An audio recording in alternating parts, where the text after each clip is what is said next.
Hi guys, I'm Beau Liddell with Images by Bolin. Welcome to part 2 of my video tutorial series on focus stacking.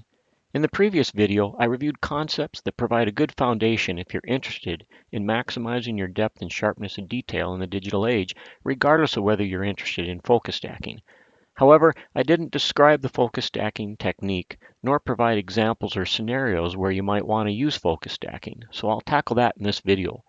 If you feel you already have a good understanding of when to use this technique to your advantage, then keep an eye out for part 3 of this series where I'll discuss how to set up and capture a set of shots to be focus stacked. So, just what is focus stacking? As you may have gathered from a couple of the graphics shown in part 1, focus stacking is a multi-image digital capture and blending technique that eliminates the trade-off between depth and sharpness of detail that you're almost always faced with as a photographer. Not only that, but it enables us to achieve extreme levels of depth well beyond what's possible in one shot. And importantly, it allows us to achieve that depth by shooting with moderate apertures that maximize image quality. It's important to note that focus stacking can't be used in all circumstances. So sometimes you're still faced with that classic trade-off and need to understand the concepts reviewed in part 1. Nevertheless, it's incredibly useful in a wide range of conditions, so it's well worth the time to learn how to use the technique and under what circumstances it's useful. With this technique, we keep the framing or composition of the scene static across shots as if we're capturing only one image. Depending on the situation, you can take the shots handheld or take them with a camera mounted on your favorite tripod as shown here. But as the name of the technique implies, we take multiple photos that are focused at different distances or focus points, such as this stack of shots. The in-focus or depth of field zones across shots are more noticeable in this slide, showing larger versions of the first and last shot in the stack, with the first shot on the left focused on the nearest foreground and the last image on the right focused on the horizon. Another way to visualize the depth in an image is by applying the emboss filter in Photoshop shown here for those same two shots.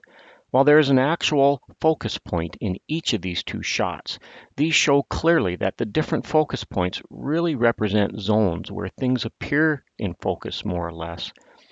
And if we capture the stack correctly, the depth zones among successive shots will overlap some.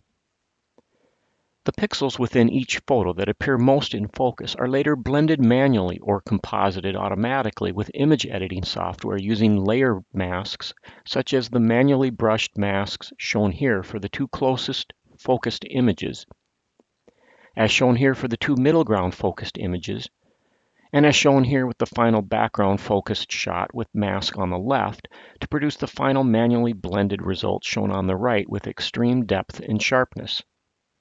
Perhaps the best way to demonstrate what's been captured when focus stacking is to rapidly cycle through a stack of 13 shots I took over about a 20-second period of time. Here you see two things. First, you can see how the depth of field or zone of apparent focus changes among shots as I progress from near to far focus points. And second, that the framing of the scene changes slightly between photos. The reason this happens is that as I change the focus point, I'm also slightly changing the overall magnification. Yes, you heard right. The focal length of the lens actually changes ever so slightly as you change the focus point with magnification increasing from near to far focus.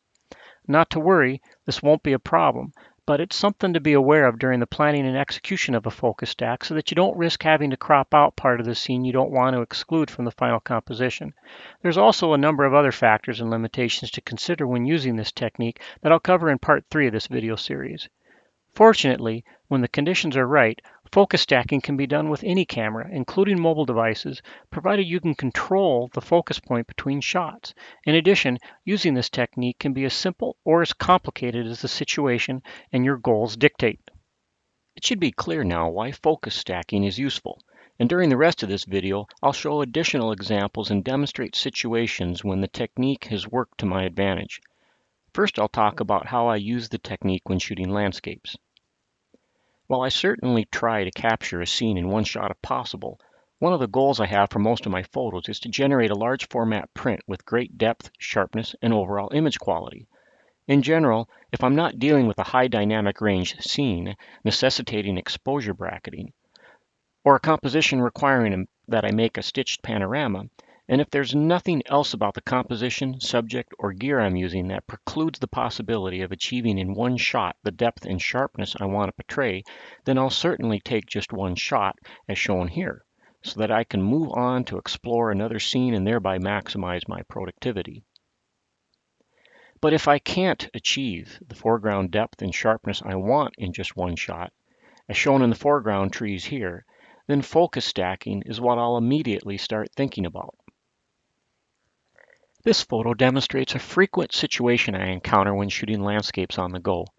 While I like slowing down when I can to plan the shot out, there are times when I'm more impatient, taking quick snapshots while exploring a location, regardless of whether I'm using a tripod. I call this my snapshot landscape or postcard landscape shooting mode. In these cases, I'm capturing high depth, although not complete or extreme depth. Often the nearest subject matter is 5 to 12 feet from the camera. I usually use a more optimal aperture of f8 to f11 in these cases to maintain sharpness for print, but can still be faced with that classic depth and sharpness trade-off if there are a lot of foreground elements. To mitigate the trade-off in this case, I avoided as much close, low-to-the-ground foreground vegetation as possible by positioning the camera near eye level and adjusted my distance to the foreground trees to position them as close to the near limit of depth as possible. But if we look more closely, we can see that some of the foreground trees here aren't perfectly sharp. Indeed, I can't always position the foreground elements where I want relative to the focus zone. And even when I can, detail that's just within the limits of the depth will not appear as sharp as detail that's closer to the actual focus point, something I'll talk a bit more about in a minute. Now, to be true, many might find the foreground here acceptably sharp and call it good with just one shot. But in this case, I wanted the foreground trees as sharp as the rest of the scene and didn't want to use smaller apertures nor change the composition significantly by using a different focal length to push the foreground farther into the focus zone and then crop it later. Either decision would result in a reduction in sharpness and detail and perhaps by too much for my taste if I printed this in a large format. So I took a second shot shown here within a couple seconds after the first shot, with the focus point snapped to one of the foreground trees. If you look closely, you can see much of the background is now out of focus, as we would expect. The blurred background is particularly noticeable when I zoom into the pixels at 100%. Remember, I was rapidly shooting snapshots and hand-holding the camera. As I toggle back and forth between the two focus points, you can see that there was some movement between captures, even though I was concentrating very hard on holding the camera steady. Generally, we want to minimize this kind of movement to the extent possible. Nevertheless, I was able to easily align the two shots during post-processing because the subject matter itself was relatively still. I was then able to apply a manually brushed mask, shown here in red, and thereby eliminate the depth and sharpness trade-off I was faced with. So, as these last few slides have shown, during handheld and rapid shooting scenarios, and if there isn't too much movement of the subject matter, taking 2 or 3 shots in rapid succession to focus stack a scene is very easy to accomplish without an impact to workflow efficiency, and in the end results in added creative flexibility. While I tend to prefer using optimal apertures, there are times when I have no plans to make a large format print. Therefore, the softening effects of diffraction may not be an issue, particularly if viewed in a small print or online. So I'll shoot the scene with apertures of f16 to f22 as shown here, where I use the hyperfocal distance technique. By using an f-stop of 20 in this case, I've extended the depth zone considerably, including subject matter from within 2 feet to infinity. However, in practice, and without changing the aperture at all, it turns out that I can still improve the sharpness and detail captured throughout most of this scene by focus stacking. This is because, as I mentioned a minute ago, detail isn't captured consistently throughout the depth zone. I ended up taking 3 shots to achieve more consistent sharpness throughout the focus zone. Here I've zoomed to a 1-to-1 view of the two photos focused at the furthest distances. The photo on the left is the shot taken at the hyperfocal distance and technically has achieved complete infinite depth. The photo on the right was focused on the volcano and also has infinite but incomplete depth, since it covers less foreground than the photo on the left, as shown here for the same 2 shots repositioned toward the foreground. Clearly, I've achieved better sharpness of the distant background detail in the photo that was focused on the volcano that technically also has a narrower depth. This shows that the wider the depth zone captured in any one shot, the greater the variation will be in sharpness throughout the zone. Technically speaking, the blur spot diameter within the depth zone changes relative to its distance from the focal plane. In other words, detail at or near the focus point will appear sharper, and detail that is very far from the focus point will appear noticeably less sharp.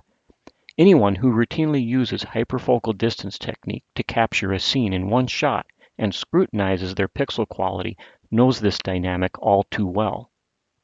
This shows where the software used the sharpest pixels from the nearest focus point photo.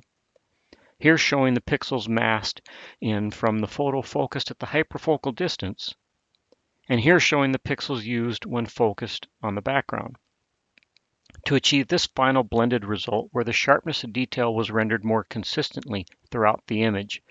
Since only a few shots were involved, a stack like this could certainly be taken handheld under the right circumstances. But if I want to use optimal apertures to capture a scene with the most extreme depth, such as shown here, where the nearest foreground elements might be just a few inches from the front of the lens, I'll need to take even more photos, perhaps over 10 to complete the stack.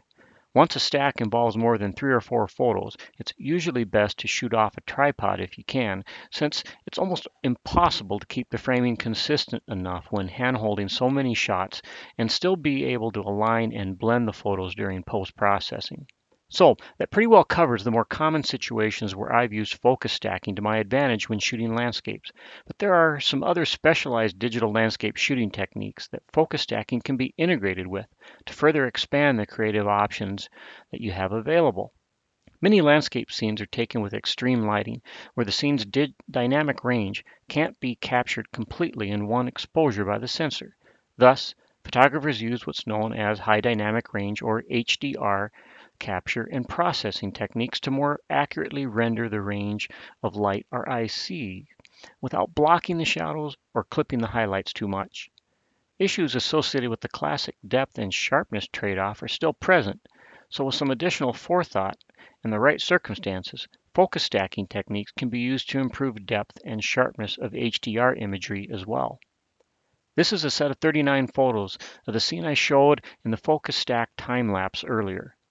The individual 13 focus point shots that comprise the time lapse were actually 3-image HDR composites in and of themselves. As you can see, I used the auto bracket feature on my camera to take 3 exposures at each of the 13 focus points, then created an HDR image of each focus point from the 3 exposure subsets as shown here, and later used Photoshop to create a focus stack of the HDR images. Here you can see the resulting layer masks of the sharpest pixels from each HDR composite. And these were used to achieve the final focus stack shown here, which is ready for final creative processing adjustments.